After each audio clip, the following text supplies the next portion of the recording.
The Texas Parks and Wildlife television series is supported in part by Texas Parks and Wildlife Foundation, conserving the wild things and wild places of Texas thanks to members across the state. Additional funding is provided by Toyota.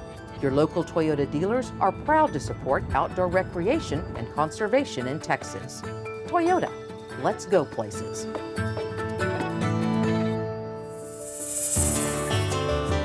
Coming up on Texas Parks and Wildlife.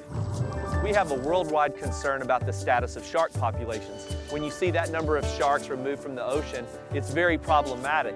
It's just amazing to me to see the remains of the different cultures that have lived here and how long they've done it. We might talk to Europe or Antarctica or someone right here in Texas.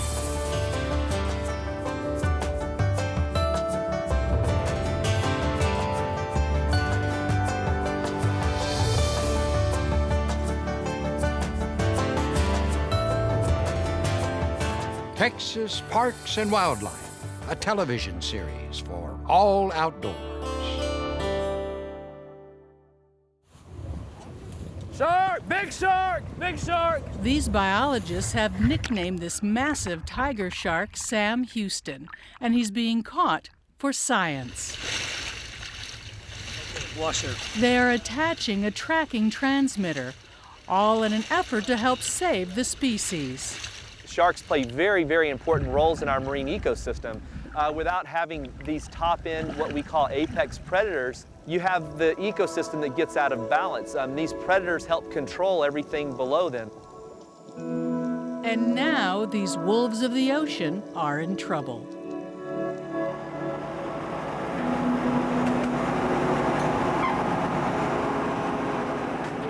Worldwide, sharks have been depleted by overfishing.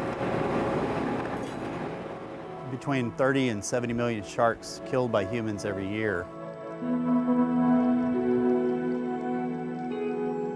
What impact that has, we simply don't know because we don't have a firm understanding of really even how many sharks are out there.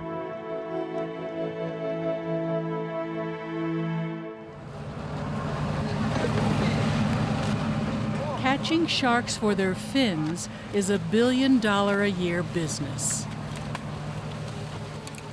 One of the things that has contributed to a decline in sharks was shark finning.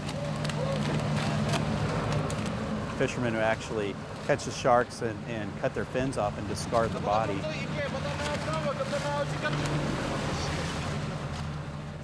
Since 1993, that practice has been illegal in American waters, but it still continues in foreign waters because they can get up to $900 a pound for the shark fins.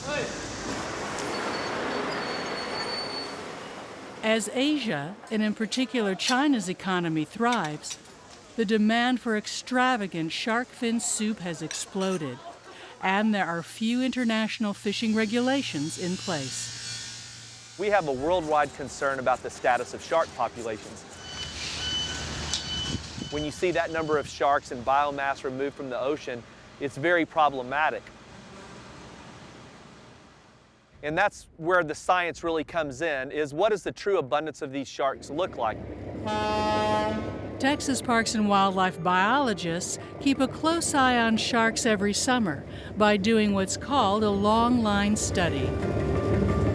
This morning we're going to the Gulf of Mexico, and our target is to catch as many sharks as we can and just tag as many sharks as we can. The bait that we use is Atlantic mackerel. It's a really oily fish, and the sharks seem to like it.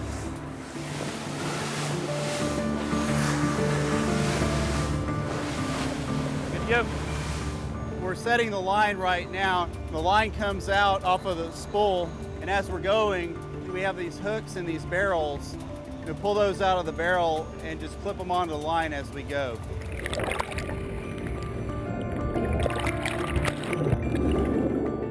We use these long lines to help us monitor the distribution and abundance of sharks within the Gulf of Mexico.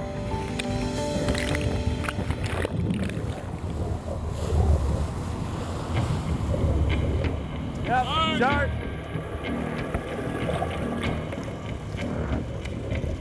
Black tip, male! There's definitely an adrenaline rush. That's one reason I'm on the back of the boat. Whoa, whoa, whoa, whoa, whoa, whoa! It's pretty exciting when you get to jump on top of a shark and you feel that pulse about when they're about to just freak out. Watch it. Nail! There you go. Good tag. I need a link. 1444. I need a weight. 16-4.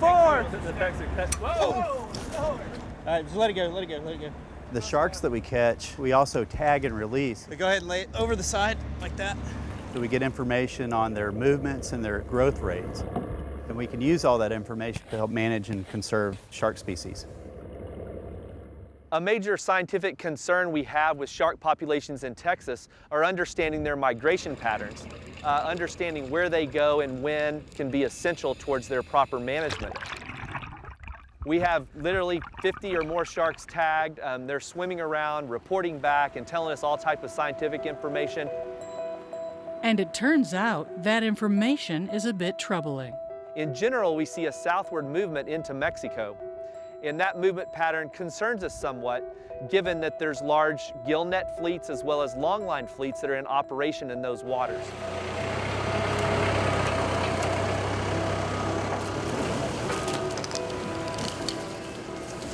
And that is the most immediate threat here on the Texas coast. Unbelievable amount of sharks, anywhere between 2,000 and 3,000. We've got Mexican commercial fishermen that come into U.S. waters.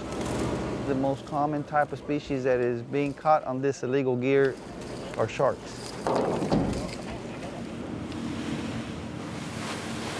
So throughout the year, game wardens head for the coastal border. Let me know when you can read that name, Harry. I'm going to try to read it as well.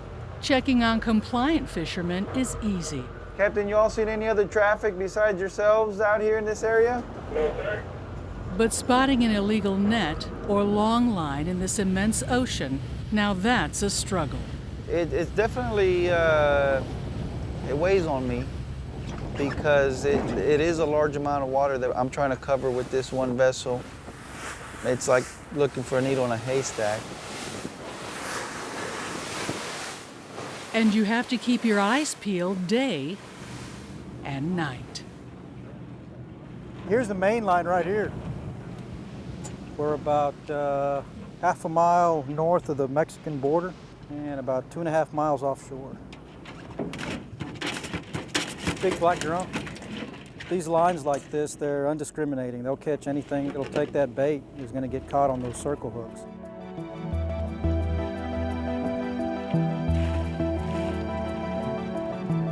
These lines could be as long as 4 and 5 miles long. It's a shark. A little shark. Go ahead, pull it up. Sorry.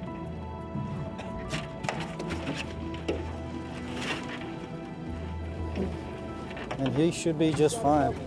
He was still very much alive. And that's it. We've probably picked up 1.5 miles, maybe 2 miles of line. This is what we're out here to do, is to protect this resource. Got tail. Through protection, awareness, 16-4. and conservation, there is hope for these wolves of the ocean. Besides having inherent value as living creatures, they're vitally important in helping maintain the balance in the ecosystems in which they live. Hammer! 1870. Good tag. So it's incredibly important that we do all we can to protect them. The future of our shark populations literally hangs in the balance of what we do today. It's very important that we properly manage these species and understand them scientifically so they're sustainable for future generations. Now, as far as Sam Houston goes, that tiger shark is alive and well as he continues to provide crucial data. As for all the other sharks in these waters, it's up to us to make sure they are still here tomorrow.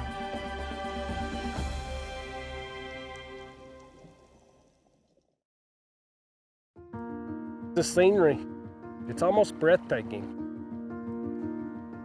Very pleasing to the eye.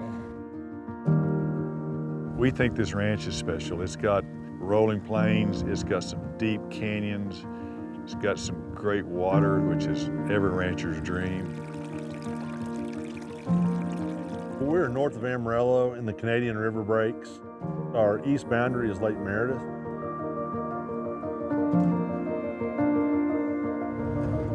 I'm Jeff Mitchell, manager of the Indian Springs Cattle Company. It's all about a balance. It's not just having a cow ranch, it's having a diverse ranch.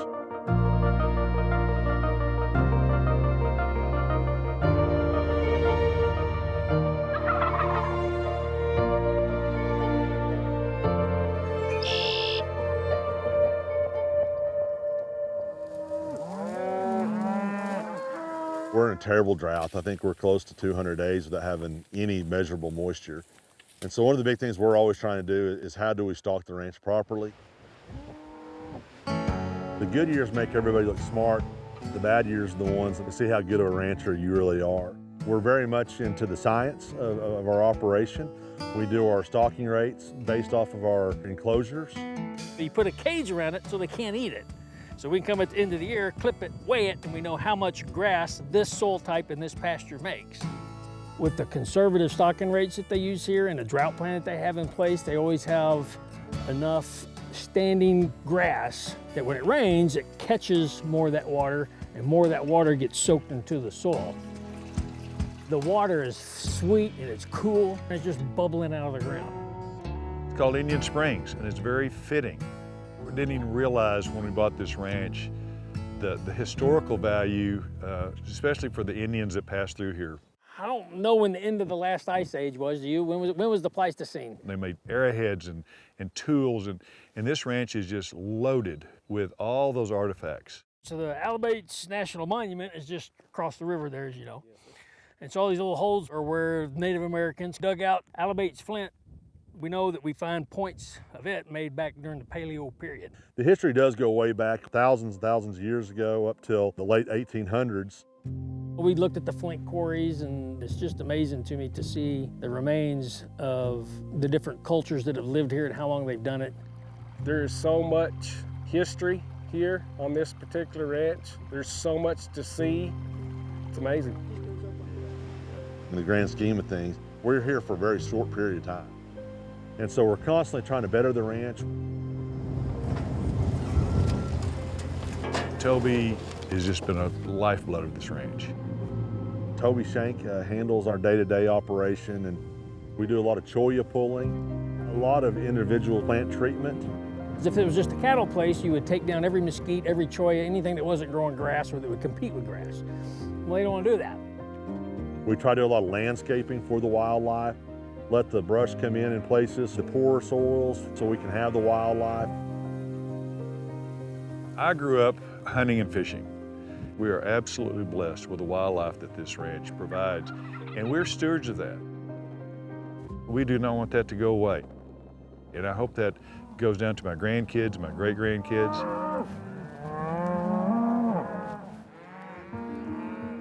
Everybody always says the old cliche, I want to leave it better for the next generation. And there's no doubt, I mean, that's the biggest part of it. They're not making any more of it. It's our goal and our mission is to leave a legacy for those that follow us. Very blessed to get to work for the Mitchells and with the Mitchells in God's country.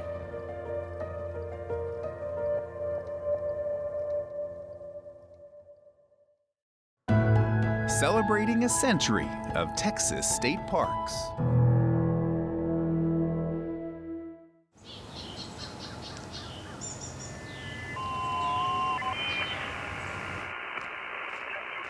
Since I was a kid, I've been fascinated with electronics. My dad worked for the phone company. I enjoyed taking apart electronics components as a child. When I got older, I decided that I'd get an amateur radio license and start talking on the air, and really glad that I did. Romeo Tango calling CQ Parks on the Air from Lockhart State Park. DRT KF5 DPX, how copy? And listening. KF5 DPX, Park to Park. QSL on the 5-9, you are also 5-9 into Busher State My name's Jake Knobloch. My call sign's KG5DRT. and I'm out here at Lockhart State Park today doing a Parks on the Air activation. Glad to hear you on the air today. Thanks for getting out and activating. Thanks so much for being out there, 73s. Have fun. A Parks on the Air activation is when someone takes their amateur radio out to a state or national park and talks to at least 10 people on the radio. Hey, Roger, Roger. We put out the general call. Anyone might come back. How copy? Got you, 5-9. QSL, thanks. Kilo 5 Tango. Thanks for activating. We might talk to Europe or Antarctica or someone right here in Texas. AG5DRT. This is Kilo Golf 5 Delta Romeo Tango. Thanks to everyone that helped me activate today. Glad to hear you on the air. I'm QRT. I've been to a number of Texas state parks, talked on the radio to a whole lot of people, and had a whole lot of fun doing it. You can go out to a park all by yourself, be out in the middle of nowhere, get that feeling of solitude, but as soon as you're lonely, you can turn on the radio and find someone to chat with.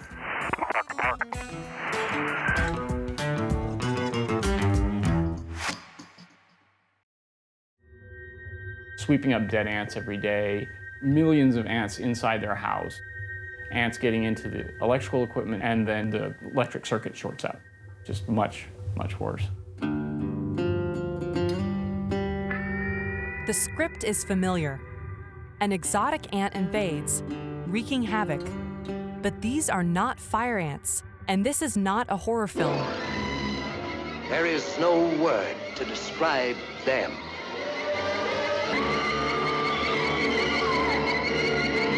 Yet, like the movies, native species battle for survival. There is public alarm. Stay in your homes. And scientists race to combat the menace. This is one crazy ant. I tell you, gentlemen, science is agreed. The tawny crazy ant, native to South America, was first documented near Houston and in Florida in the early 2000s. Since then, it has invaded around the Gulf Coast. They're found in a variety of different habitats, urban, suburban, and then also in natural environments. In Texas, we know that when you get an invasion of crazy ants, you lose lots and lots of insects, and you also lose all the ants except for a few small species. Researchers, like Ed LeBrun, are concerned by the impacts of crazy ants on natural systems. Very active today. They cause a lot of damage to the native ecosystems by greatly reducing abundance and diversity of other insects in the system. And some natural places are especially fragile. This many ants in any environment will have negative consequences, typically, but there's a lot of endangered species in these caves, right, Todd? Yeah. At the entrance of a protected cave on the outskirts of Austin, LeBrun and natural resource specialist Todd Bayless know swarms of crazy ants on the surface are bad news for rare cave bugs below. We got a call from Texas Cave Management Association to tell us that there was a major infestation of ants that they'd never seen before in their cave. And sure enough, found this tawny crazy ant in huge numbers inside the cave itself. That was a concern to us since this is one of the caves we hope to protect for some species of concern. We knew that they had the potential of being found in other endangered species caves nearby. Onward and inward. My name is Travis Clark. I'm a natural resources specialist for Travis County at the Balcones Canyonlands Preserve. The BCP was created to provide protections for 8 endangered species. 6 of those are karst invertebrates. We're at a cave in South Austin that's been impacted by tawny crazy ants. And the reason we're entering today is to do one of our quarterly karst faunal surveys to assess impacts by tawny crazy ants. There he is, right there. Right there. This is one of the species of concern that we're trying to protect. It's the species name's Rhydini austinica. These species are essentially canaries in a coal mine, and so they're going to be indicative of cave health. And these cave systems are important because they're recharge features. People benefit through drinking water, through recreation, where this comes out in springs. Cicarina bandita. And that was 2? 1. Okay. So essentially what we're charged with is providing all the safeguards we can for these caves. The underground ecosystem is very unique, not just in North America, but all over the world. Knowing we had a problem, we looked for experts in the ant community that could possibly help us out, and we found Ed LeBrun over at UT's Brackenridge Field Lab. This is the Invasive Species Research Group at the University of Texas at Austin. And we are working on a lot of invasive species problems in the state of Texas. Most people in Texas, when you're talking about invasive ants, are thinking about red imported fire ants.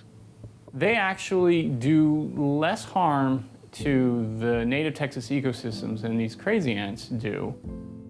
Crazy ants, so named for their erratic movements, eat or outcompete most of the spiders and insects around them, including the formidable fire ant. Fire ants are very tough. They have this extremely toxic venom. She actually goes up and literally takes the venom droplet off the end of the fire ant stinger. And crazy ants, they fight, they get hit with fire ant venom, and they just keep fighting, they keep charging in, and they should all be dying. And so then here's the crazy ant detoxing from the venom. People, when you tell them they displace fire ants, like, yay. But the net effect is very negative. So you can really change the whole system by altering the arthropod community. Here's a trap. Such threats have biologists searching for ways to control crazy ants. Texas Parks and Wildlife contributed funding to an early investigation of boric acid bait stations in the field. Unfortunately, it's not very promising. We discovered that although the crazy ants loved the bait, brought the poison back to their nests, that it just didn't reduce the densities of the ants that we were hoping for. In the lab, there is now hope for a natural enemy that some crazy ants already carry. These are uninfected ants, so these were our control ants in that experiment. The microsporidium that we're working on is showing quite a bit of promise. A fungal parasite specific to these ants could help keep them in check. The development of larvae to workers is greatly reduced by infection, and the lifespan of workers is reduced by about a quarter. There's these Phytoles and Solenopsis, Diploropterums that are very tiny. And most of your ant diversity is down at this kind of size. Tawny crazy ants are just a very small component of the overall ant assemblage down in Argentina. The world of ants leaf-cutting ants is complex. We have here in Texas as well. We've added Texana. So further studies of ant interactions, where crazy ants are native and where they are not, may provide more ways to minimize their impacts. The subterranean nest where the beast spawns its terrible progeny. Meanwhile, we should remember that the very best solution to invasive species problems is to avoid creating them in the first place. Crazy ant queens don't fly. What that means is that they don't have a way to infest new areas except for people moving them. And that's unfortunately what's happening all over the state. So people move them when they take a potted plant somewhere that has ants in it. When you go to a garden store to buy something, it's important to look for ants. I mean, you don't have to be an ant biologist, just look for ants, and if they're covered in ants, don't buy it. Recreational vehicles are a problem as well. Being sure that there aren't any ants in your vehicle when you go visit a new place.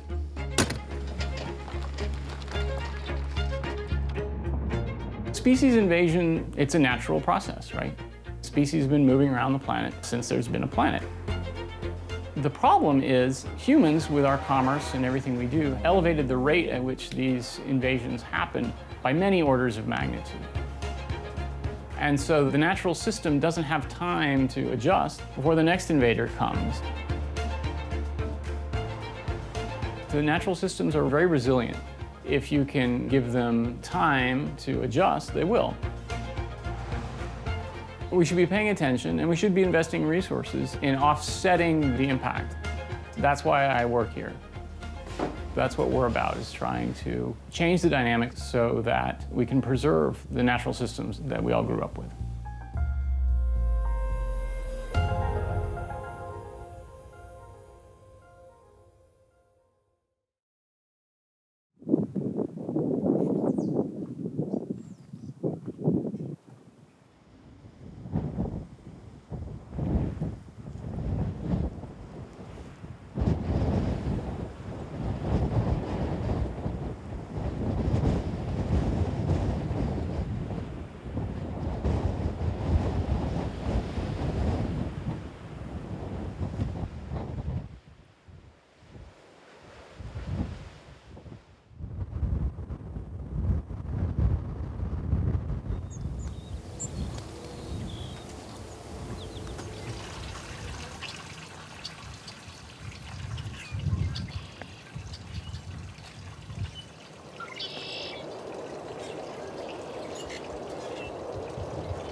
This series is supported in part by Texas Parks and Wildlife Foundation, conserving the wild things and wild places of Texas thanks to members across the state. Additional funding is provided by Toyota. Your local Toyota dealers are proud to support outdoor recreation and conservation in Texas. Toyota, let's go places.